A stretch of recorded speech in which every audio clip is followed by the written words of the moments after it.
themselves, and there is a check between the Judicial Service Commission to the judiciary itself.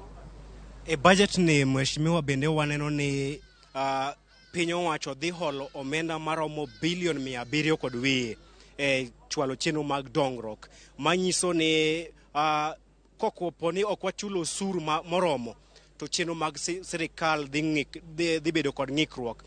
Mae momiyo kainyo ka sirikal wacho ni gikelo house levy, omenda ma ijuogo jotich mag piny owacho e chenro mar gero udi, masani ogole atamalo 3 nyaka atamalo 1.5, kagiwacho ni ma en chenro kende ma neno ni jopiny osiro piny owacho e chwalo chenro mag dongruok kar siko ni wa miyo pinje maoko thuolo ne masiro chenro mag dongruok. Sani koro house levy ok odhi bedo omenda moyiedhe, odhi bedo ushuru kata tax.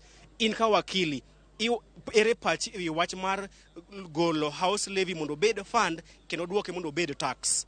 Mokwongo kaka jaod bura ma bende en wakili, awacho ni serikal makoro nitieni nobiro kane laumu serikal machielo mar Uhuru Kenyatta ni ne gikawo borrowing magitero beyond limits mobedo set manen trillion 9.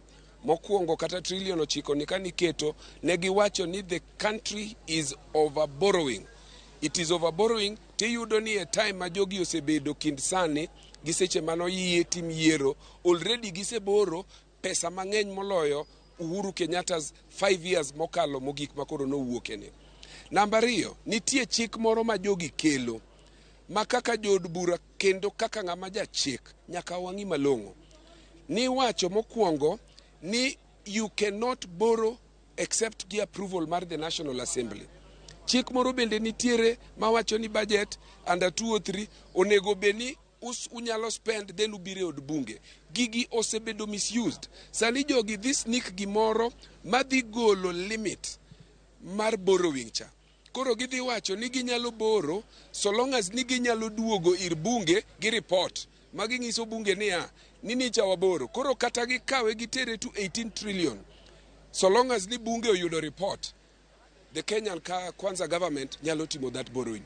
That is very very dangerous. Mara riyo, Jogi osebedo kamindni gi mianda.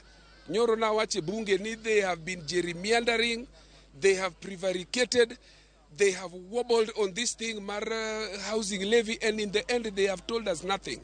Mokwongo housing levy ni ochakore ni nen chal ka gima en chama moro miseve ibiro gine to tokigni moko moking'e ni gini adi inyalo biro redeem odini.